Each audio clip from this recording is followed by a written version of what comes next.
Miss হবে না আপনার পছন্দের টিভি শো। দেখুন জি5 অ্যাপে একদম ফ্রি। এই তো সবে শুরু আনন্দি দেবী, আগে আগে দেখো হোতা হ্যায় ক্যা। তোমাদের সবার এমন অবস্থা করব না, চোখ তুলে তাকাতে পর্যন্ত পারবে না। মানে এই টেস্টিটামি রান্না সব বৌদি করতো? মানে ওরকম প্রফেশনাল প্যাকেজিং, ওরকম ডেলিভারি? এই জয়া, তোমার এত বড় সাহস কি করে হয় এই লাহিড়ী বাড়ির বউদের নিয়ে ব্যবসা বাঁধা? আমার কথাটা একবার শোনো। এই জয়া, এই বাড়িতে আছো তুমি শুধুমাত্র সংসার করার গুণে, আর একটা গুণ নেই যার জন্য তুমি ডক্টর অনিরুদ্ধ লাহিড়ীর স্ত্রীর সম্মান পেতে পারো। আদি, তুই চুপ করে আছিস কেন? মানে তুই কি এই গোটা বিষয়টা জানতিস? জানতাম।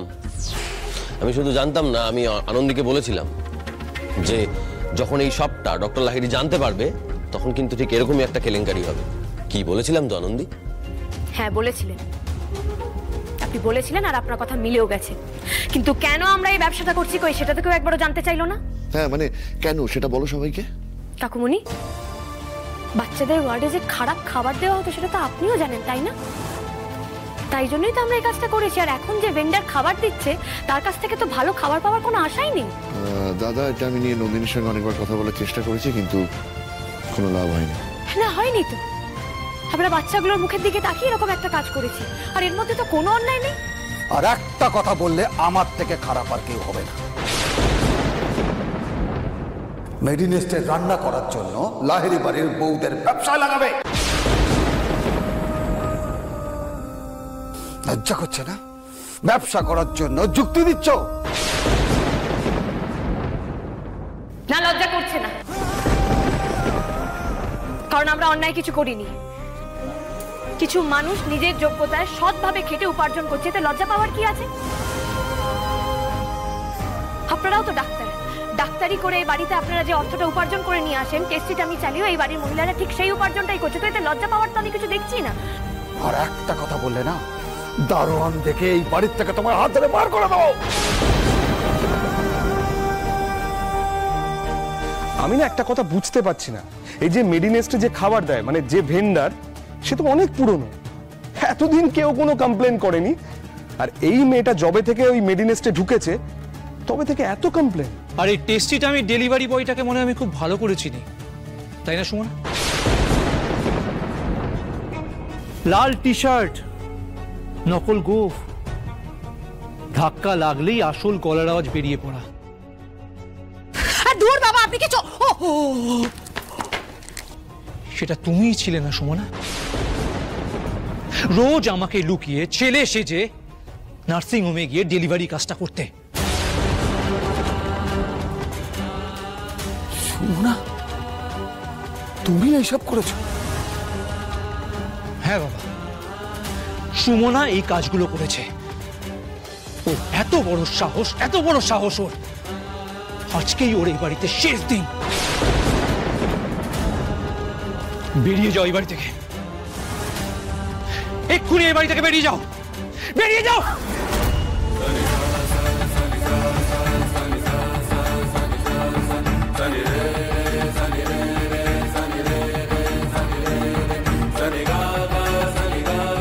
এই হাতটা শুধু সুমনাদিকে শাসন করার জন্য উঠেছে, তাই না? কই কোনদিন সুমনাদির পায়ের তলার মাটিটা শক্ত করার জন্য তো ওঠেনি। আনন্দী, চিৎকার করবেন না, লজ্জা করে না আপনাদের? দিনের পর দিন মেয়েটা যখন চোখের জল ফেলেছে, দিনের পর দিন মেয়েটা যখন ওর বুকে কষ্টগুলোকে চাপা দিয়ে হাসি মুখে থাকার চেষ্টা করেছে, তখন একবার হিসেব নিয়েছেন যে কেন চোখে জল ফেলছে? কিসের কষ্ট ওর বুকে এত?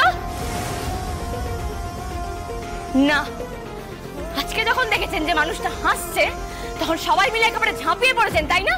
যে কি হলো যে আজকে চোখের জল না ফেলে হাসছে কেন? তুমি কি বলছো জানো? আপনি একটাও কথা বলবেন না, নাহলে আমি ভুলে যাবো যে আপনি আমাদের থেকে বয়সে বড়। এখন আমি এমন কিচ্ছু বলিনি।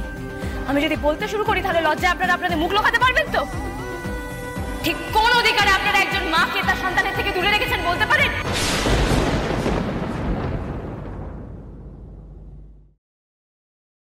বাহ, তাহলে তো আর কিছু বলারই রইল না। ব্রেন ওয়াশের লেভেলটা যে কোন পর্যায়ে পৌঁছেছে সেটা আমি খুব ভালো করে বুঝতে পারছি। আদি, জল কিন্তু অনেকখানি গড়িয়ে গেছে। এই মেয়েটা যদি সুমনার সঙ্গে আর একটাও কথা বলে, এর ফল কিন্তু খুব খারাপ হবে। সুমনা, চলো এখান থেকে। কোথায় নিয়ে যাচ্ছেন ওকে? কোথায় নিয়ে যাচ্ছেন? আবার টর্চার করতে নিয়ে যাচ্ছেন? থাক আনন্দী, বাকিটুকু আমাকে বুঝে নিতে দাও।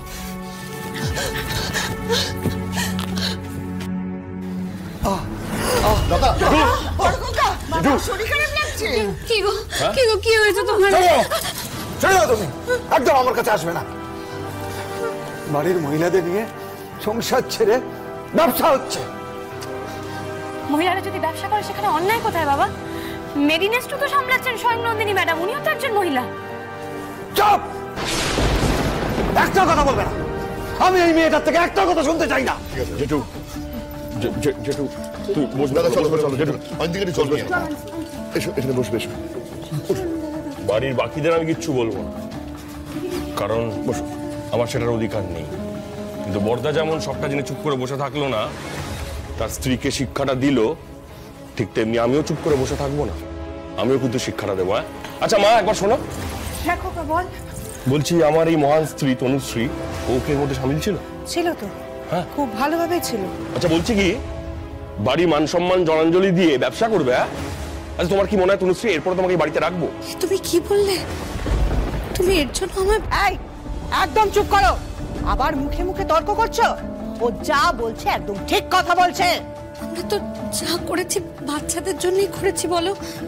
ওরা নয় খাবারগুলো খেতে পারতো না, পেটে খিদে নিয়ে বসে থাকতো। তো তোমরা কি করতে? মিডিলেস্টে কমপ্লেন করতে, তাই না? সেটা না করে লুকিয়ে লুকিয়ে ব্যবসা করবে।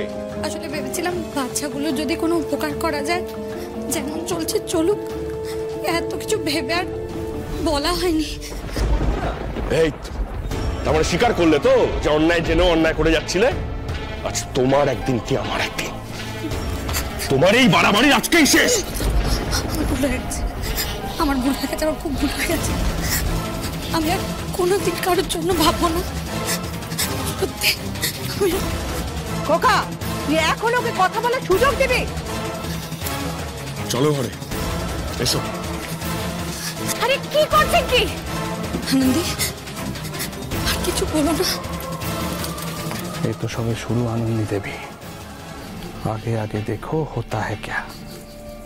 তোমাদের সবার এমন অবস্থা করব না, চোখ তুলে তাকাতে পর্যন্ত পারবে না। কি ভেবেছিলে আমাকে চমকাবে ধমকাবে আর আমি চুপ করে যাব, সবটা মেনে নেব, বুঝে সহ্য করব? এতটা কাঁচা খেলোয়াড় সুপায়ন নয়। জি5 ডাউনলোড করুন আর সব এপিসোড দেখুন একদম ফ্রি।